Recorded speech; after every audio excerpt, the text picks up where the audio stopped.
Vilar de Vos é o nome dunha aldea, unha parroquia e un concello do sueste ourensán, na extrema con Portugal.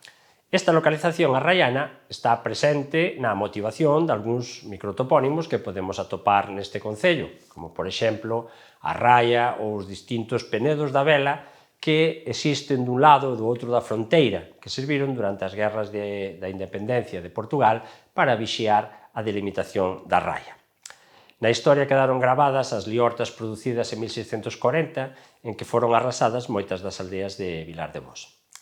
Na Idade Media, o territorio do actual concello de Vilar de Vos pertencía á xurisdición de Baroncelli, denominación que deixou pegada no topónimo actual dunha das aldeas do seu termo municipal, que é Santa Comba de Baroncelli. Posteriormente, este territorio pasará a chamarse Souto Bermúi ou Souto Bermúdez, e dependerá do mosteiro de Celanova.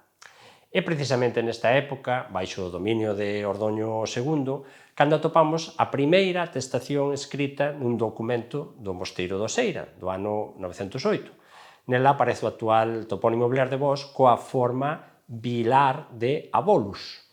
É probable que nesta época tamén se fundase a aldea chamada Dona Elvira, pois algúns historiadores aseguran que alude ao nome da raíña Dona Elvira, muller de Bermudo II, de quen procede o topónimo Souto Bermúi ou Souto Bermúdez.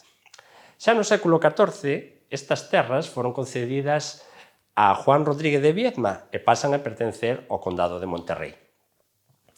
Cando en 1830 se crean os novos concellos, aparecen no que fora o antigo territorio de Souto Bermú os de Vilar de Vos, Berrande, O Riós e a Gudiña.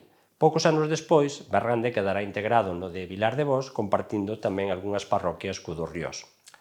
Para terminar este breve percorrido pola historia de Vilar de Vos a través de algúns dos seus nomes, ou dos nomes do seu territorio, e antes de comezar a debullar a etimoloxía deste topónimo, non podo deixar de mencionar que durante a posguerra civil, diversas aldeas e montes de Vilar de Vos foron escenario de fuxidas e accións da guerrilla antifranquista. Un deses escenarios é o chamado Penedo ou a Fraga Secreta, situado nun monte da parroquia de Arzádegos que serviu de acubillo para moitos destes fuxidos. Ben, falaremos agora das distintas hipóteses que se barallan para explicar a orixe do topónimo Vilar de Vos.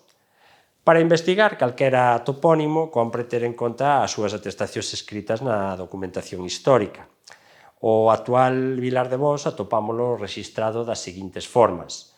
Vilar de Abolus, como xa vos comentei, nese documento do ano 908, Vilar de Aboós, con dous Os e V, en documentos de 1242, Vilar de Aboós, con acento no último O e apóstrofe, en documentos de 1281, e, por exemplo, no catastro do Marqués de Ensenada aparece xa coas formas actuais Vilar de Abós e Vilar de Vos.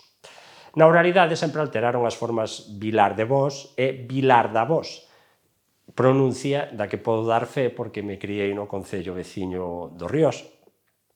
Tendo en conta todo isto, presupomos un étimo latino para este topónimo que sería Vilare de Abiolus. O primeiro termo deste topónimo composto é Vilare, un derivado de vila que tivo uso a partir de finais do primeiro milenio cos mesmos significados que tivera anteriormente vila, isto é, unha vivenda principal no campo, coas construcións anexas propias dunha explotación agrícola e gandeira, máis as súas terras.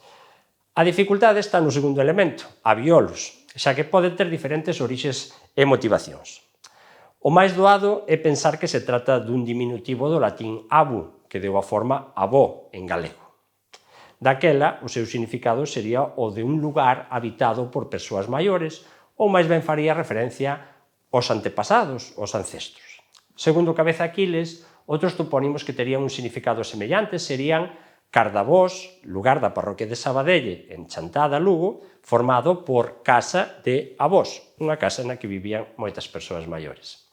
E incluso Vistavós, lugar da parroquia de Torea, en Muros, a Coruña, que posiblemente sexa unha deformación dun busto avós, cuxo significado sería un pasteiro de gando, propiedade dos antepasados ou dos avós.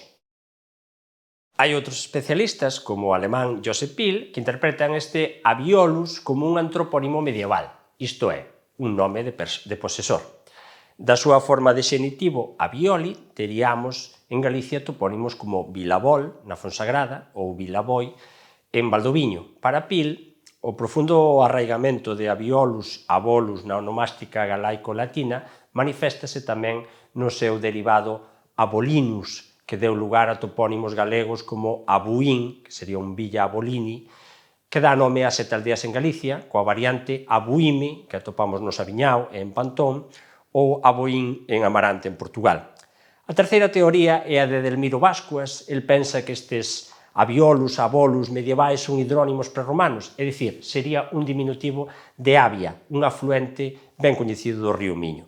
O topónimo Avia contén a raíz indoeuropea ap, o significado de auga, máis o sufixo ia como unha hidronimia prelatina do noroeste hispánico. Vémolo en Limia, Umia. Ten paralelo no nome do río Ave portugués e noutros topónimos europeos. Un diminutivo de Avia tamén é Avión, que dá nome a un concello ourensán onde nace o río Avia, do mesmo xeito que o río Dezón é afluente do río Deza e tamén lle deu nome ao concello de Dozón. Ben, sexa como for, Vilar de Bos é unha forma toponímica única en Galicia e un nome ben fermoso. Como acontece na maioría dos concellos da montaña ourensá, se na súa orixe non estivo motivado realmente por ser un lugar habitado por persoas maiores, por aboíños, hoxe en día seguramente o estaría.